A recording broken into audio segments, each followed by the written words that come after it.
Fellow Nigerians, it is exactly 3 decades today that Nigerians went to the polls to exercise their inalienable right to elect a president of their choice to lead the transition from military dictatorship to a representative government of the people.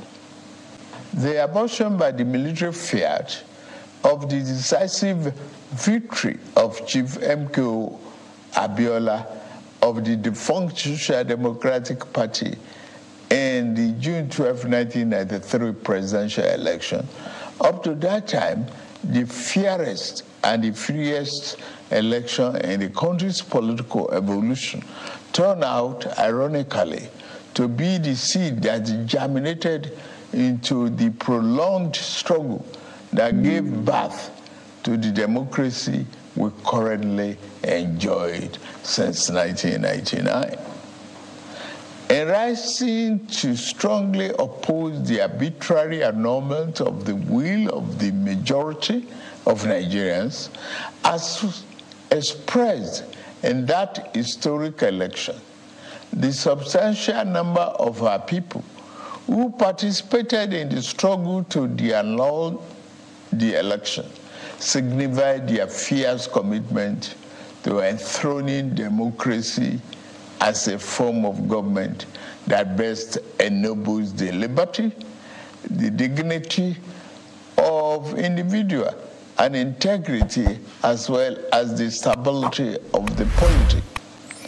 The fierce opposition to the annulment of June 12, 1993 presidential election and unrelenting pro-democracy onslaught it unleashed was the equivalent of the battle against colonial rule by our founding fathers that resulted in the gaining of Nigerian independence in 1960.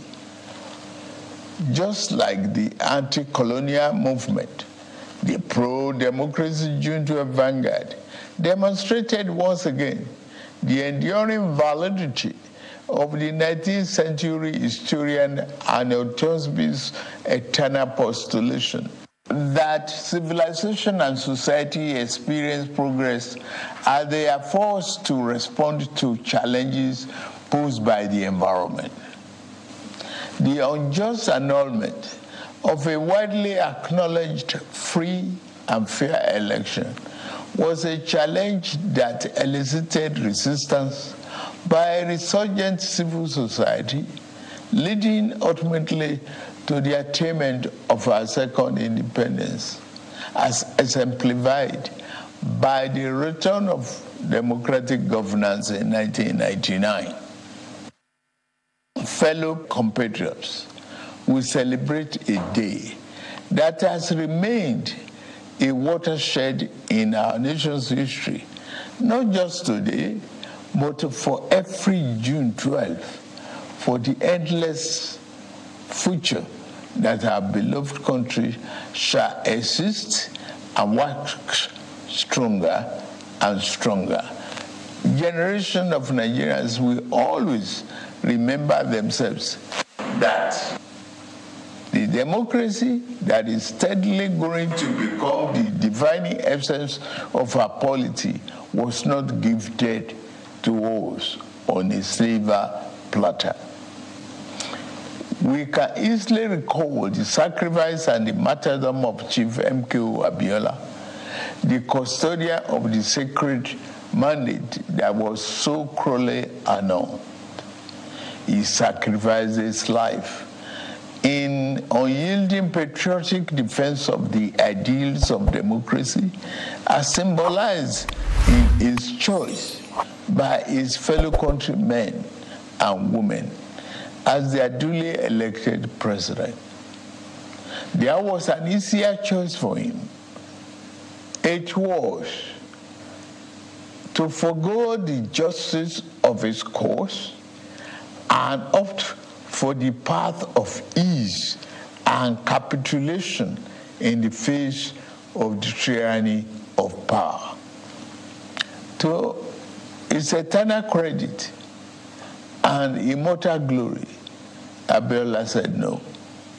He demonstrated the time-tested eternal truth that there are certain ideals and principles that are far more valuable than life itself. Every day on this day, down the ages, we will recall the several heroes of democracy, such as Kudirat Abiola, wife of Chief Abiola, who was brutally murdered while in the trenches fighting on the side of the people. We remember Pat Alfred Rwani, one of the heroes of our independence struggle, and Major General Shehu Musa Yar'Adua, retired, who was silenced by the military junta while in pursuit of democracy. They gave their yesterday for the liberty that is ours today. The point is that we must never take this democracy for granted. We must forever jealously guard and protect it like a precious jewel. For a people can never truly appreciate the freedom and the right democracy guarantees them until they lose it.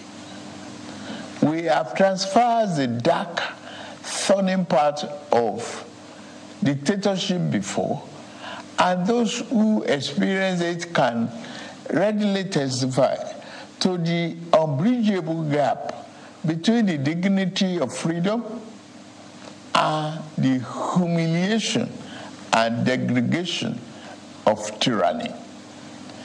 True, yes, rancorous debates, interminable wrangling, ceaseless quarrels, bitter electoral contestations may be perceived by some as the unattractive feature of democracy, but they also testify to its merits and value. This year, we held the 7th in the cycle of elections that have become sacred ritual of our democratic practice in this dispensation since 1999. That the polls were intensely contested is in itself positive evidence that democracy is well and alive in our land. It is only natural that even as those who won and experienced victory in various elections are elated and fulfilled, those who lost are disenchanted and disappointed. But the beauty of democracy is that those who win today can lose tomorrow, and those who lose today will have an opportunity to compete and win in the next rounds of elections. Those who cannot endure and accept the pains of defeat in elections do not deserve the joy of victory when it is their turn to triumph. Above all, those who disagree with the outcome of the elections are taking full advantage of the constitutional provisions to seek redress in court.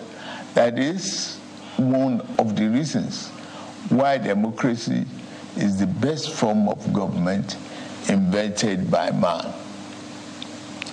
For Chief MKO Abiola, the symbol of this day, in whose memory June 12 became a national holiday, democracy is eternal. It is about rule of law and vibrant judiciary that can be trusted to deliver justice and strengthen institutions. It has become imperative to state here that the unnecessary illegal orders issued to truncate or abridge democracy will no longer be tolerated. The recent harmonization of the retirement age of the judicial officers is meant to strengthen the rule of law which is critical pillar of democracy.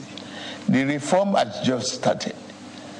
The democracy that will yield right dividends to the people who are shareholders means more than just freedom of choice and right to get people into elective offices. It means social and economic justice for our people.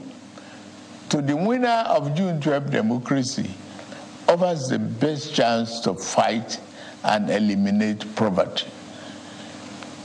30 years ago, he christened his campaign manifesto "Farewell to Poverty," because he was convinced that there is nothing defined about poverty.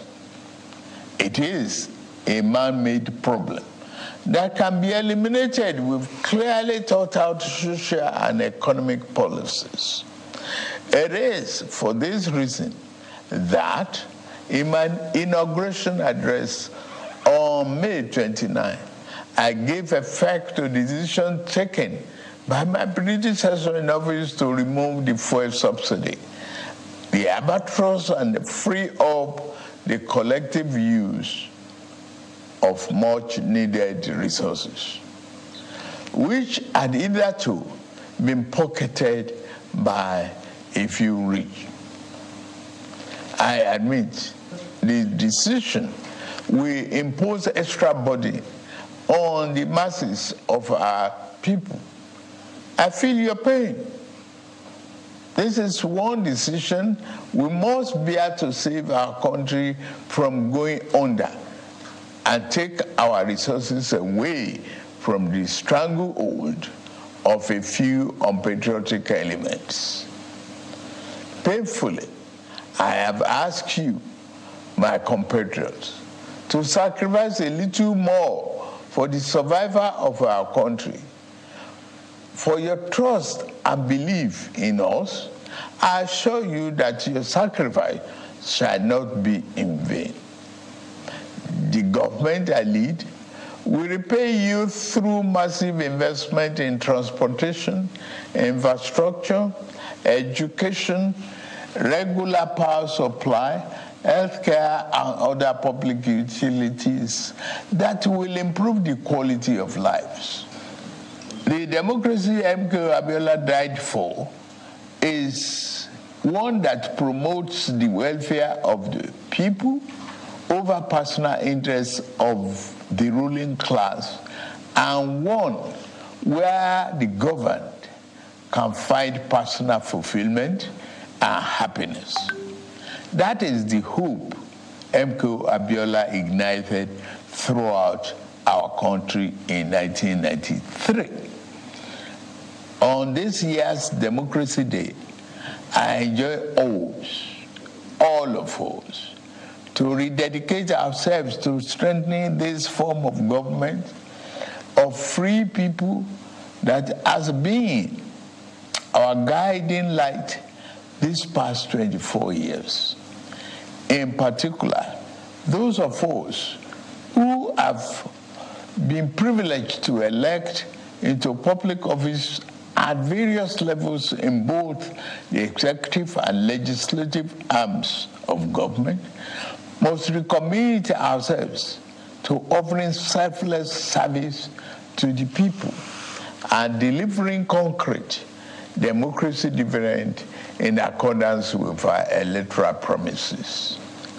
On my part and that of my administration, I pledge anew our commitment to diligently fulfilling every component of our electoral pact with the people, the Renew Hope agenda. We shall be faithful to truth, faithful to equity, and faithful to justice. We shall exercise our authority and mandate to govern with fairness, respect for the rule of law, and commitment to always upholding the dignity of all our people. On this note, I wish us a happy Democracy Day celebration and pray that the light of liberty shall never be extinguished in our land. Thank you all, and may God continue to bless the Federal Republic of Nigeria.